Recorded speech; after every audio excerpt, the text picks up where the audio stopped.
यहां पर घोषित हुआ है 2022 का फाइनल रिजल्ट घोषित हुआ है। 364 पदों पर अभ्यर्थियों का चयन हुआ है। आगरा की दिव्या सिकरवार पहले स्थान पर हैं। लखनऊ की प्रतीक्षा पांडे दूसरे स्थान पर हैं। बुलंदशहर की नम्रता सिंह तीसरे स्थान पर, उत्तराखंड की आकांक्षा गुप्ता चौथे स्थान पर हैं और बुलंदशहर की नम्रता सिंह जिन्होंने तीसरा स्थान हासिल किया है, वो इस वक्त बातचीत करने के लिए न्यूज 18 के साथ जुड़ी हैं। नम्रता, सबसे पहले आपको और आपके परिवार को तीसरे स्थान पर आने की बहुत बहुत बधाई। धन्यवाद सर। बताइए, आप पूरा देश आज आपको सुन रहा है, आपने तीसरा स्थान हासिल किया है। किस तरीके से कठिन मेहनत आपने की और क्या अब आपका लक्ष्य आगे, क्योंकि जाहिर तौर पर अब आपका चयन होगा, उसके बाद ट्रेनिंग होगी और सारी चीजें आगे होंगी, आपका आगे लक्ष्य क्या है?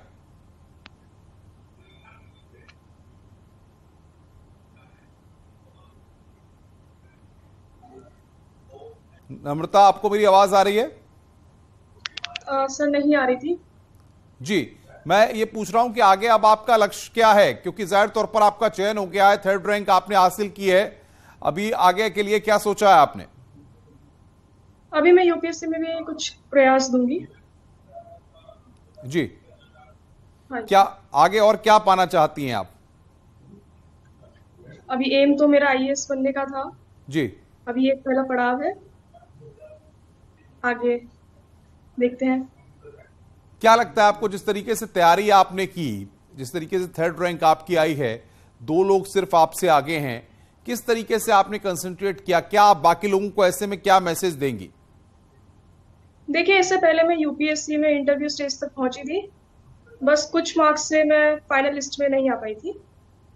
तो बस मैं यही कहूंगी कि जितनी भी कठिनाइयां और चुनौतियां हमारे सफर में आती है, उससे हमें निराश नहीं होना चाहिए और आगे बढ़ते रहना चाहिए निरंतर। सब्जेक्ट की अगर बात करें नम्रता, तो आपके क्या सब्जेक्ट्स रहे? और कोचिंग की बात होती है या गाइडेंस की बात होती है और फैमिली के एटमॉस्फेयर की बात होती है, इन सारी चीजों में आपने कैसे कोरिलेट किया, कैसे अपनी तैयारी की, जरा आप खुलकर तमाम दर्शकों को बताइए। देखिए, सब्जेक्ट्स में मेरा नृ विज्ञान या एंथ्रोपोलॉजी ऑप्शनल रहा था और जीएस तो मैंने खुद ही प्रिपेयर किया था, रोज अखबार पढ़ती थी। और उसके अलावा ऑनलाइन सोर्सेज का काफ़ी रोल रहा है मेरी सफलता में। मेरे माता पिता और मेरे भाई और मेरे दोस्तों ने काफ़ी सहारा दिया था पूरी प्रिपरेशन के दौरान। बताया जाता है कि जब कभी इस तरह के एग्जाम्स की तैयारी करते हैं तो बहुत सारा प्रेशर रहता है कि होगा कि नहीं होगा। आपको उम्मीद थी कि आप फर्स्ट 3 में जगह बना पाएंगी या इस तरह से अचीव कर पाएंगी?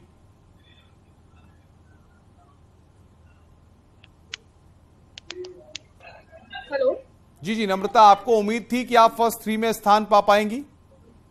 जी, मुझे बिल्कुल भी उम्मीद नहीं थी कि फर्स्ट 3 में मेरा कोई स्थान हो। भी नहीं था जी कि किस प्रकार की मार्किंग होती है और किस तरह से बाकी अन्य सब्जेक्ट्स को पढ़ना है, यूपी का किस तरह से अनोखा पढ़ना है, हिंदी का अलग से क्या तैयारी करनी है।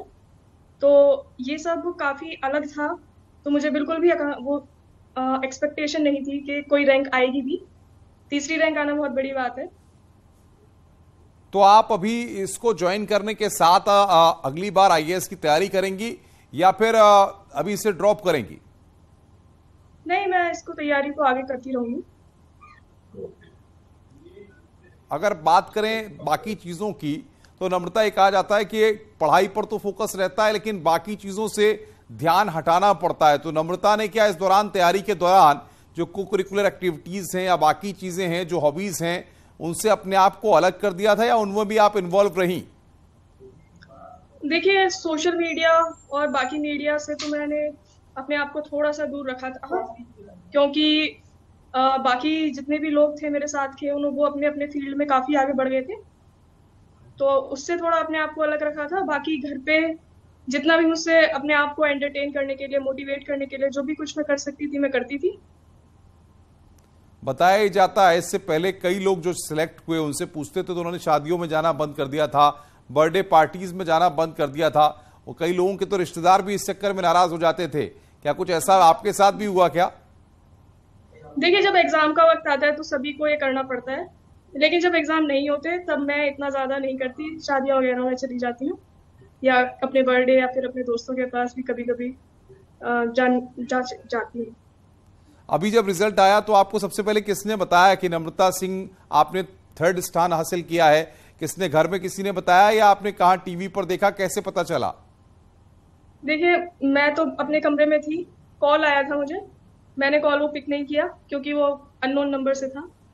उसके बाद मुझे पता था कि आज रिजल्ट आने वाला है, तो फिर मैंने टेलीग्राम ग्रुप को खोला। वहाँ पे जब अपना तीसरे नंबर पे नाम देखा तो शायद यकीन नहीं हुआ था। फिर रोल नंबर चेक किया तो लगा हाँ ये मेरा ही नाम है। सबसे बड़ी बात ये होती है नम्रता कि जब कोई एग्जाम क्वालिफाई किया जाता है तो अधिकारी की भूमिका मिलती है। ऐसे में अधिकारियों की भूमिका को आप किस तरीके से देखती हैं? जब आप एक अधिकारी की भूमिका में होंगी तो आपकी प्रायोरिटीज क्या होंगी, क्या आपकी जिम्मेदारियां होंगी और क्या आप बदलना चाहेंगी जो आज के अधिकारी नहीं बदल पा रहे हैं? देखिए, वर्गों पर अपना ध्यान केंद्रित करूंगी, लेकिन मुझे लगता है कि किसी भी इंसान को बनने में एजुकेशन का बहुत बड़ा रोल रहता है। मेरी लाइफ में भी उसका काफ़ी रोल रहा है। तो एजुकेशन के प्रति और समाज में स्त्रियों के प्रति मेरी जो अप्रोच है वो काफ़ी ज़्यादा पॉजिटिव और काफ़ी फोर्थकमिंग रहेगी। आप आईएएस बनना चाहती हैं, आपने तमाम और भी लोगों से कंसल्ट किया होगा, बातचीत की होगी, तो क्या अब आगे से नए सिरे से तैयारी शुरू होगी नम्रता की? क्या आगे के लिए क्या प्लानिंग क्या है आपकी? देखिए, आगे के लिए ऐसी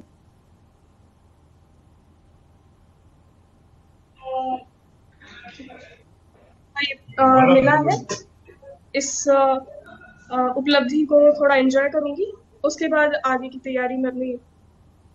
क्या फैमिली को जैसे इस बात का पता लगा कि नम्रता आपने 3rd रैंक हासिल की है तो मिठाई विठाई अभी खिलाई है आपको कि नहीं खिलाई है? आपने लोगों को खिलाई कि नहीं खिलाई? काफी सारे लोग आए हुए हैं।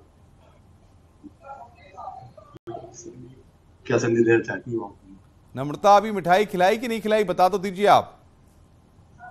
हाँ जी, हाँ जी, सब लोग आए हैं, काफी लोग आए हुए हैं जी। मिठाई वगैरह सब खिलाई है। नम्रता, सबसे बड़ी बात ये होती है कि जब आप कोई रैंक हासिल करते हैं तो आपका कॉन्फिडेंस और आगे बढ़ जाता है। अब आपकी जो आगे की सीढ़ियां हैं उसके लिए आपका कॉन्फिडेंस कितना बिल्टअप हो रहा है इससे? काफी ज्यादा अभी अच्छा चल रहा है। अभी तक कोई उपलब्धि ऐसी हासिल नहीं हुई थी। एकदम से 3 रैंक आना काफी बड़ी बात है मेरे लिए। इससे मेरा आगे का सफर काफी अच्छा रहेगा। एक बात जरूर बताइए, लोग कहते हैं कि जब कोई बड़ा एग्जाम पास करना पड़ता है तो उसके लिए बहुत पहले से तैयारी करनी पड़ती है, तो क्या आपने बहुत पहले से इसके लिए ठाना हुआ था? कब आपने इसके लिए सोचा, कब इसकी प्रिपरेशन स्टार्ट की और कैसे अपने बेसिक्स को मजबूत किया? देखिए, मैंने इसके बारे में बहुत ज़्यादा पहले से तो नहीं सोचा था, पर हाँ, कॉलेज के बाद से मैंने यूपीएससी की तैयारी की थी। जैसा मैंने बताया, उसमें मैं इंटरव्यू तक गई थी।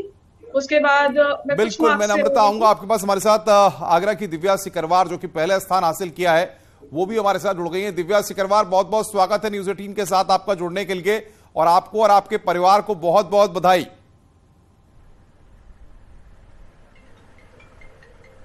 Thank you sir. बताइए दिव्या, पहला स्थान आपने हासिल किया है, कितना गौरवान्वित हैं आप, और आपके घर परिवार में इस समय कैसा माहौल है?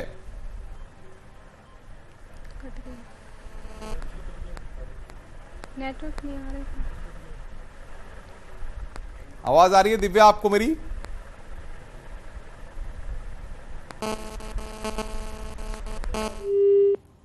दिव्या, आपको मेरी आवाज मिल रही है? तो दिव्या सिकरवार हमारे साथ जुड़ रही हैं, उनसे हम बातचीत भी करेंगे, लेकिन आपको बता दें कि अभी हमने बुलंदशहर की जो नम्रता सिंह हैं उनसे बातचीत की, जिन्होंने कि तीसरा स्थान हासिल किया। उन्होंने बताया कि किस तरीके से उन्होंने अपनी प्रिपरेशन की है। तो टॉपर्स जो है अपने संघर्ष की, अपनी सफलता की कहानी यहां पर बयां कर रहे हैं।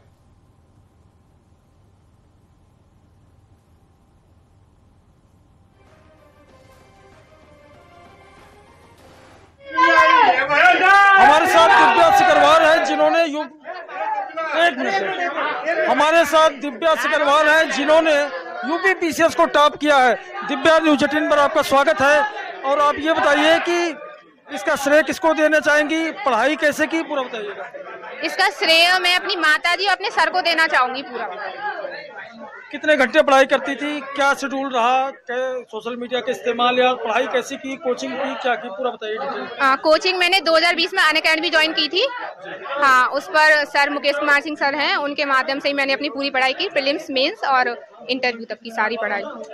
बाकी गांव में ही रहती थी कि कहीं शहर रहती थी? प्रारंभिक शिक्षा कैसी रही? प्रारंभिक शिक्षा मेरी सारी शिक्षा यहीं से ही हुई है, आगरा से ही, और ये इसकी तैयारी मैंने घर से ही की है पूरी। तो आप बेटी हैं, बेटियों के टॉप की हैं, तो जो बेटियां इस तैयारी करना चाहती हैं उनके लिए क्या करना चाहेंगे आप? जो तैयारी कर रही हैं उन्हें अपने लक्ष्य पर फोकस करना चाहिए, और जो भी हमारे पास संसाधन हैं उन सभी को अच्छी तरीके से यूटिलाइज करके अपने लक्ष्य पर फोकस करें, तो आपको एक दिन सफलता जरूर मिलती है। और दिव्या सिकरवार हमारे साथ बातचीत करने के लिए। दिव्या, बताइए किस तरीके से आपने कठिन मेहनत की और ये बड़ी सफलता हासिल की?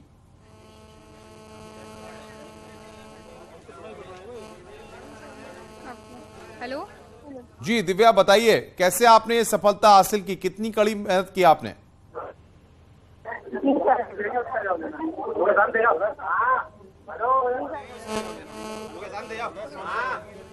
जी सर, मैंने अपनी तैयारी ऑनलाइन माध्यम से घर पर रहकर ही की थी। 2020 से मैं इस परीक्षा की तैयारी कर रही थी। इसमें मुझे पिछली साल 2 नंबर से मेरा सिलेक्शन नहीं हुआ था, और इस साल मुझे पहला स्थान हासिल हुआ है, और मैं बहुत खुश हूँ, मेरा परिवार बहुत खुश है और मेरे सर बहुत खुश हैं। कैसे आप मानती हैं कि देखिए आपको उम्मीद थी कि आप पहला स्थान पालेंगी, ये इच्छा या मन में कहीं ना कहीं लग रहा था कि इस बार आप टॉप करेंगी?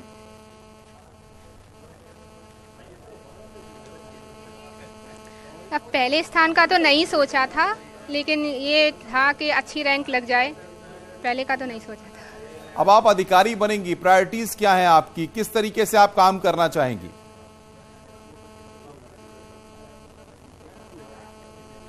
जी सर, मैं सबसे पहले महिला सशक्तिकरण के लिए, ग्रामीण क्षेत्र की महिलाओं की शिक्षा के लिए काम करना चाहूँगी। कि उतने संसाधन नहीं मिल पाते हैं ग्रामीण क्षेत्र में रहने वाली लड़कियों को, और जितने भी सरकार के जितने भी योजना चलाई जा रही हैं उनको वंचित वर्गों तक पहुंचाने के लिए काम करूँगी। दिव्या, हम देखते हैं बहुत सारे बच्चे तैयारी करते हैं लेकिन बहुत कंफ्यूज रहते हैं, सिलेबस, सिलेक्शन ऑफ सब्जेक्ट्स, तमाम चीजों को लेकर। ऐसे में सभी के लिए आप क्या मैसेज देना चाहेंगी यहां से? कट गया।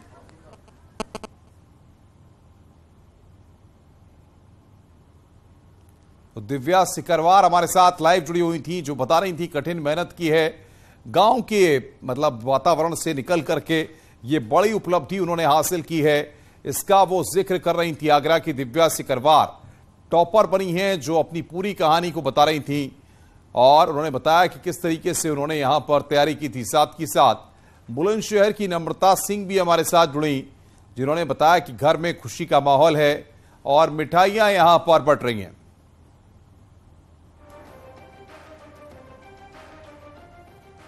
तो न्यूज़ 18 पर टॉपर्स की जुबानी, उनके संघर्ष की कहानी आप सुन रहे हैं। रुक रहे हैं यहां पर एक ब्रेक।